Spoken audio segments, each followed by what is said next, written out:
pemerintah perlu otokritik. Saya selama ini dikritik tidak pernah habis. Dan yang paling menarik adalah di Cirebon. Ada orang yang marah sama saya. Jalan di Cirebon gorek. Gubernurna lain Bapak Aing, tapi Bapak Tere. Saya katakan jadi gubernur baru 2 bulan. Terus ketika dicek jalannya jalan kabupaten. Kunaon jalan kabupaten ngama ka aing ari sia. Kunaon teu ngama kabupati nah. Kan menjadi aneh. Kenapa? Otokritik boleh, tapi harus logis. Perbanyaklah kritik pada saya. Pada apa?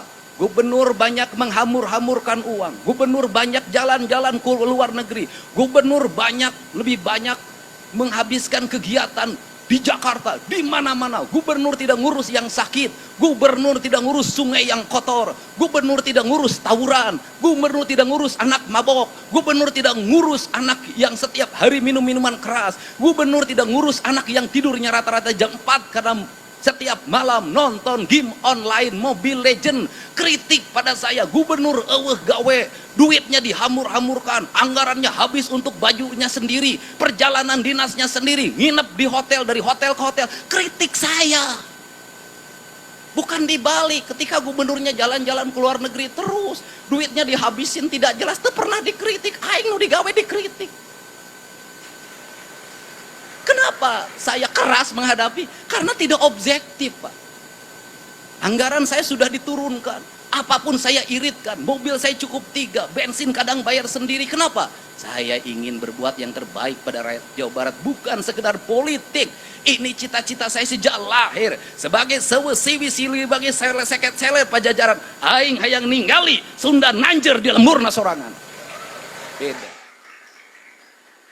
Maka itu sekda berapa kali ngomong kepada saya tidak punya rasa takut apapun. Saya tidak berpikir ke depan jadi apa.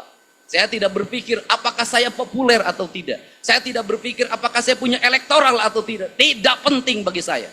Bahkan saya tidak berpikir tentang keselamatan nyawa saya. Saya hanya berpikir sebagai titah prajurit Siliwangi. Saya ingin memperlihatkan di tanah Sunda ada pemimpin yang membela kepentingan rakyat. Itu. Jadi ideologi, Pak. Karena ideologi saya tidak takut. Kenapa? Karena ini harus kita lakukan. Perubahan harus kita lakukan lama. Kita ini habis pada seminar, pada perencanaan, pada kajian. Silahkan dicek di Provinsi Jawa Barat dalam 5 tahun, sabar ribu kajian. Wah. Dan silahkan di kabupaten kota, ada berapa ribu perencanaan. Karena di pemerintahan ini ada proyek perencanaan. Proyek perencanaan. Perencanaannya ayah duitnya serap, proyek nama Allah. Ini penting. Negeri ini memerlukan seperti ini hari ini.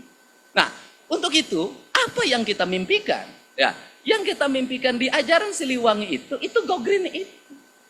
Itu simbiosis mutualisme itu. Di negara Siliwangi itu ya sungai harus bersih.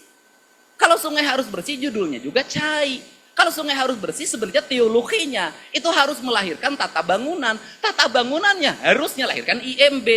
Kalau dulu, nah harusnya rumah itu menghadap sungai. Bukan membelakangi sungai.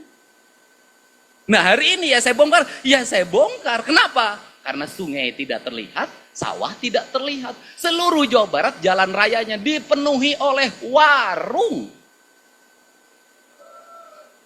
Saya nanya Pak Wali Kota, Pak Gubernur, saya mau beresin BBWS. Itu warung-warungnya. Bapak nggak berani nertibin? Dari dulu Pak. Ya saya tahu dari dulu. Saya nanya, Bapak berani nertibin nggak? Dia mengatakan tidak berani.